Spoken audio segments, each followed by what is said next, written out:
Une fille a passé la nuit chez son amie et a disparu sans laisser de traces le matin. La fenêtre de la chambre était grande ouverte et tous ses effets personnels étaient restés dans la pièce. La police a commencé à la rechercher, mais aucun d'entre eux ne soupçonnait les sombres secrets qu'ils découvriraient bientôt dans la petite ville. Amanda Lankey est née le 7 juin 1991 dans le Tennessee. Elle a grandi dans une grande et sympathique famille avec plusieurs frères et sœurs.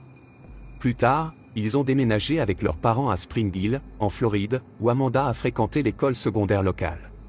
Elle était passionnée de danse, d'écriture de poésie, de jouer de plusieurs instruments de musique et était une enfant très positive. Pendant les vacances scolaires, Amanda allait toujours chez ses grands-parents dans une petite ville appelée White Cloud. Elle aimait y passer du temps car elle avait de nombreux amis dans la ville. White Cloud était un endroit calme et paisible avec une population de seulement 1400 habitants. La plupart de ses habitants se connaissaient, les enfants jouaient sans surveillance et personne ne s'inquiétait pour leur sécurité. En 2004, alors qu'elle n'avait que 13 ans, Amanda a terminé la 7e année de l'école secondaire et est allée à White Cloud pour tout l'été. Elle a passé beaucoup de temps avec ses amis, s'est promenée et a profité de ses vacances. Le 20 juin, Amanda a passé la nuit chez sa meilleure amie. Elles ont discuté, se sont amusées et sont allées se coucher tard dans la nuit. Le matin, son amie s'est réveillée et a découvert qu'Amanda n'était pas dans la chambre. Les fenêtres de la chambre étaient grandes ouvertes. Elle est allée à la cuisine, a parcouru la maison, mais Amanda était introuvable. C'était étrange car tous ses effets personnels, y compris ses vêtements et un sac à dos, étaient restés dans la chambre. L'amie a informé ses parents de la disparition d'Amanda, et ils ont appelé ses grands-parents. Ils ont parcouru plusieurs rues et ont appelé les parents des autres amis d'Amanda, mais personne ne l'avait vue. Ensuite, les proches ont décidé d'aller à la police. Ils comprenaient qu'Amanda n'aurait pas pu partir sans avertissement, surtout en pyjama. Tout d'abord, les enquêteurs ont interrogé l'amie d'Amanda. Selon elle, elle n'a rien entendu cette nuit-là, et Amanda ne lui a jamais dit qu'elle prévoyait de partir. Au moment de la disparition, les parents de l'amie, ainsi que son frère et sa sœur, étaient dans la maison. Aucun d'entre eux n'a entendu ou vu quoi que ce soit. La police a essayé de trouver des témoins qui vivaient près de la maison, mais ils ont également été confrontés à une impasse. Cette nuit-là, aucun des résidents n'a remarqué quelque chose d'étrange. Le premier jour de l'enquête, les enquêteurs ont conclu que la fille avait très probablement quitté son domicile de son propre chef et s'était enfuie. Ils ont argumenté qu'ils n'avaient trouvé aucun signe de lutte dans la maison et que 5 personnes n'avaient rien entendu. Il était difficile d'imaginer un scénario dans lequel Amanda aurait pu être enlevée sans réveiller son amie qui dormait à seulement 1 mètre de distance. Cette version a provoqué l'indignation des proches d'Amanda. Ils ont insisté sur le fait que la fille n'avait aucun problème à la maison et était heureuse de passer tout l'été à White Cloud. De plus, ils ont souligné que la fille avait laissé toutes ses affaires, y compris ses vêtements, dans la chambre de son amie. Selon la version de la police, elle aurait décidé de s'enfuir en pyjama seulement. Lorsque la nouvelle de la disparition d'Amanda s'est répandue dans tout le district, la police a reçu plusieurs appels de personnes affirmant avoir vu une fille similaire à différents endroits. Cela n'a fait que renforcer la confiance des enquêteurs selon laquelle Amanda s'était enfuie de chez elle, mais ils n'ont pas pu confirmer l'une de ces pistes. Les enquêteurs ont décidé de vérifier l'ordinateur de la fille, espérant trouver des informations pouvant aider dans la recherche. Ils ont trouvé une correspondance avec un certain jeune homme, et sur cette base, la police a supposé qu'Amanda s'était enfuie pour le rencontrer. Cependant, il y avait des contradictions, il n'était pas question d'une éventuelle rencontre dans cette correspondance, et il s'agissait de sujets ordinaires et quotidiens. Néanmoins, les enquêteurs ont considéré cela comme suffisant pour se convaincre une fois de plus de leur justesse. À l'époque, ils n'ont pas révélé tous les détails de l'enquête, mais des informations sur la correspondance avec ce jeune homme se sont répandues dans toute la ville, de sorte que de nombreux habitants locaux ont également commencé à penser que la fille s'était simplement enfuie de chez elle. Pendant ce temps, ses proches affichaient des flyers et donnaient des interviews à divers médias. Ils ont insisté sur le fait qu'Amanda n'aurait pas pu s'enfuir de son propre chef, et que la police ne faisait pas tous les efforts nécessaires pour la retrouver à cause de cette idée préconçue. Les enquêteurs n'ont pas vraiment utilisé l'ensemble de leurs capacités. S'ils avaient officiellement considéré cette affaire comme un enlèvement, ils auraient pu impliquer le FBI et d'autres organismes dans l'enquête. Au lieu de cela, ils étaient convaincus que la fille avait simplement quitté son domicile et, pour cette raison, la cherchaient de manière peu enthousiaste. Ils n'ont jamais trouvé de piste sérieuse sur l'emplacement possible d'Amanda, et l'enquête s'est étirée sur plusieurs semaines. Le matin du 5 juillet, des cueilleurs de champignons se sont rendus dans une forêt située à environ 10 km de White Cloud, où ils ont découvert un corps humain et l'ont signalé à la police. Les enquêteurs sont arrivés sur les lieux et ont immédiatement reconnu le corps comme étant celui d'Amanda Lankey. Elle portait les mêmes pyjamas que ceux dans lesquels elle avait disparu de la maison de son ami. Plus tard, les experts médicaux ont officiellement confirmé son identité et ont déterminé qu'Amanda avait reçu de multiples coups d'un objet lourd et était décédée la nuit de sa disparition.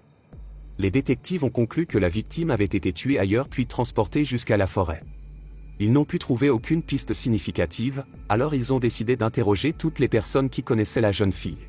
Au cours des quelques jours suivants, la police a interrogé environ 400 personnes, ce qui représentait presque un tiers de la population totale de White Cloud. Les enquêteurs ont même utilisé un polygraphe, mais cela n'a donné aucun résultat. Ils ont également décidé de revoir le jeune homme avec qui Amanda avait correspondu en ligne. Le problème était que le mot « tueur » figurait dans son pseudonyme. La police a envisagé la possibilité que la victime soit effectivement allée le rencontrer et qu'il l'ait tué. Cependant, cette version comportait encore de nombreuses incohérences. Rien n'indiquait que la jeune fille aurait pu aller rencontrer quelqu'un en pyjama au milieu de la nuit. De plus, il n'y avait aucune indication d'une rencontre personnelle dans leur correspondance. L'enquêteur n'a pas pu identifier cette personne, et bientôt la version de son implication n'a plus été considérée. Dans une tentative d'obtenir de nouvelles pistes, les détectives ont décidé d'examiner toutes les affaires d'Amanda, ce qui a conduit à une percée. Ils ont trouvé son journal intime personnel, qui contenait des informations très inquiétantes. Peu de temps avant sa mort, Amanda avait écrit qu'un certain homme la harcelait, et les pages suivantes avaient été arrachées. Les enquêteurs ont soupçonné que son nom était écrit sur ces pages. Ce journal est immédiatement devenu la principale piste de l'affaire. La police a tenté d'identifier l'identité de cet homme. Ils ont parlé à tous les amis d'Amanda et leur ont demandé si la jeune fille avait mentionné quelque chose à ce sujet.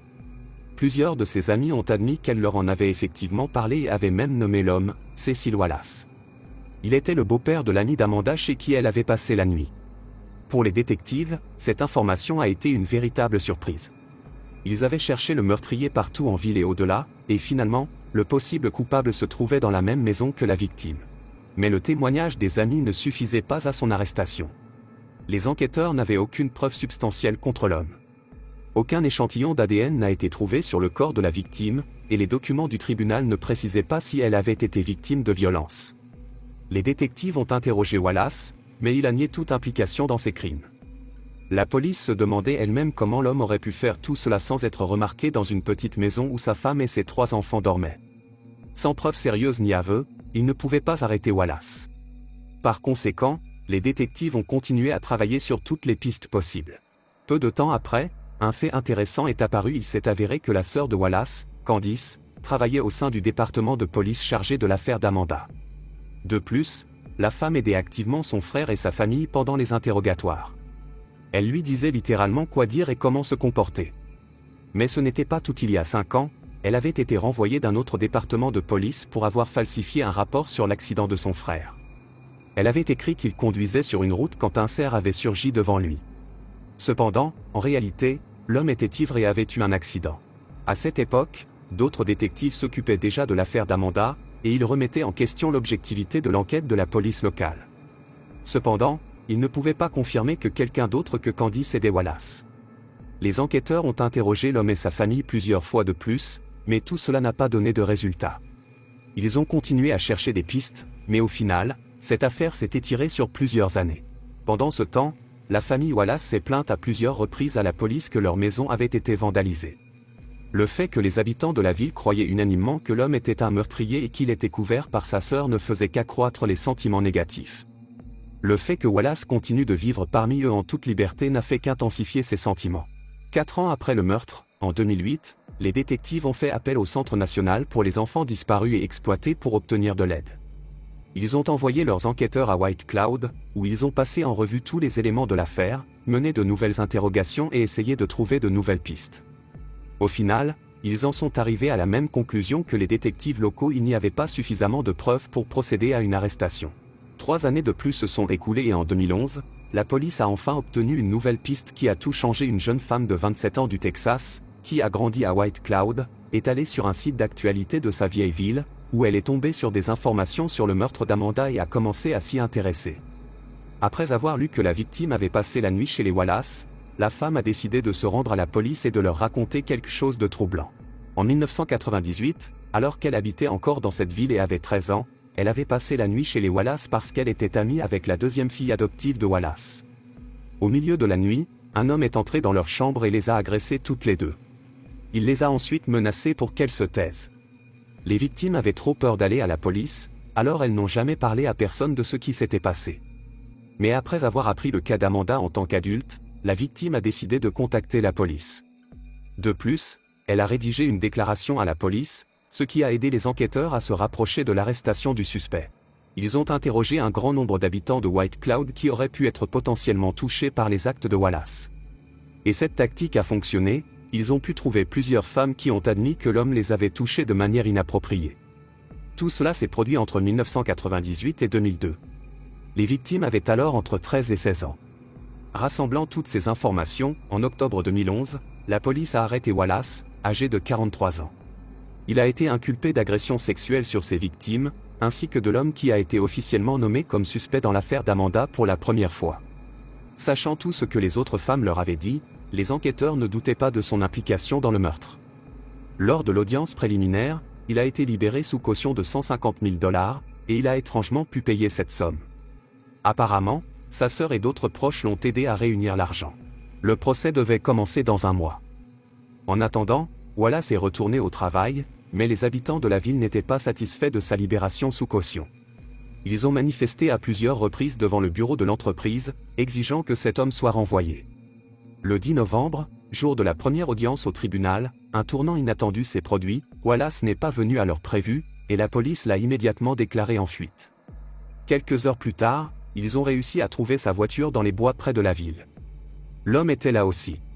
La seule chose, c'est qu'il s'était suicidé. Les détectives, qui ne s'attendaient pas à un tel dénouement, ont été contraints de poursuivre l'enquête.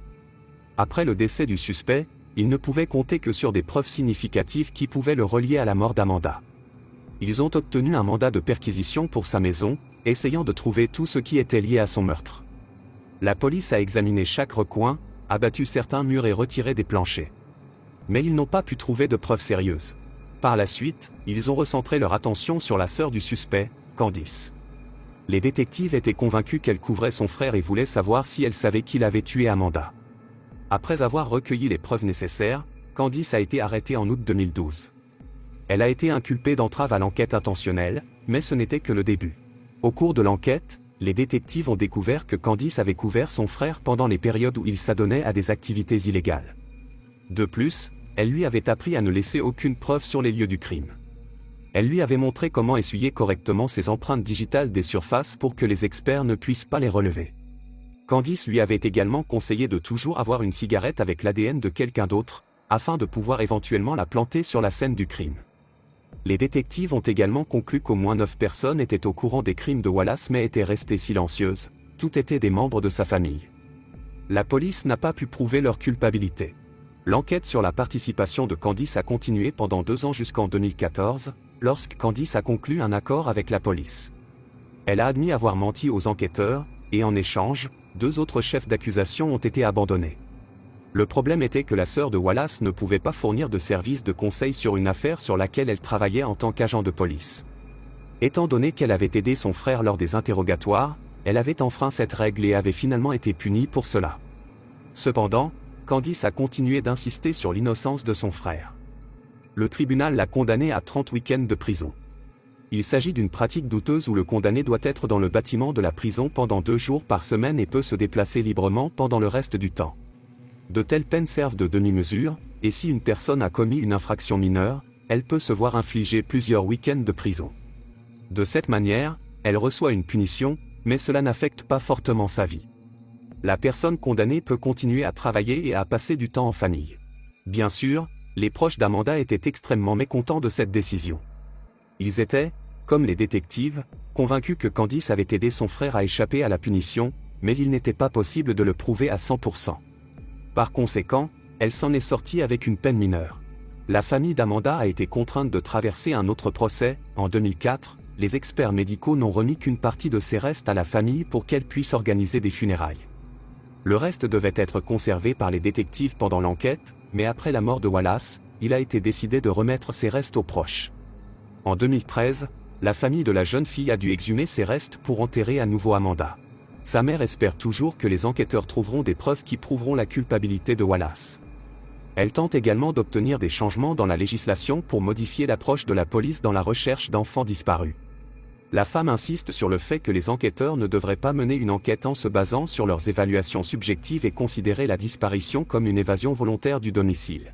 Ainsi, il n'y a presque aucun doute que Wallace ait tué Amanda. Mais quel était son mobile ?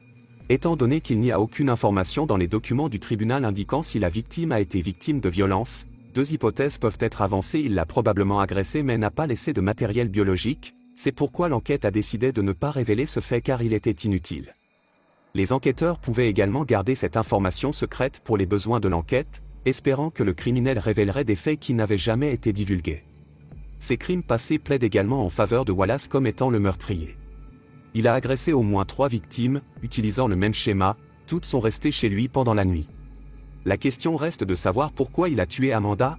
Peut-être avait-il l'intention de l'intimider comme les autres, mais la jeune fille a menacé de dire la vérité à tout le monde, ou elle a tenté de s'enfuir de lui, et alors il a paniqué. Quelque chose d'autre dans cette affaire est très inquiétant. Les détectives ont suggéré que tous les proches de Wallace qui se trouvaient dans la maison la nuit du meurtre étaient au courant de ce crime et ont même aidé l'homme à le dissimuler. En plus d'Amanda, sa femme, son fils et sa fille étaient présents. Cela pourrait expliquer comment il a réussi à attaquer la victime sans réveiller aucun de ses proches. En tout cas, même sans un verdict final du tribunal, Wallace ne pourra plus nuire à personne. Le fait qu'il ait réglé ses comptes avec sa vie avant le procès plaide une fois de plus en faveur de sa culpabilité, même s'il a emporté les détails de ce crime dans la tombe. Partagez votre avis dans les commentaires et n'oubliez pas de liker cette vidéo si elle vous a plu. Merci de l'avoir regardée.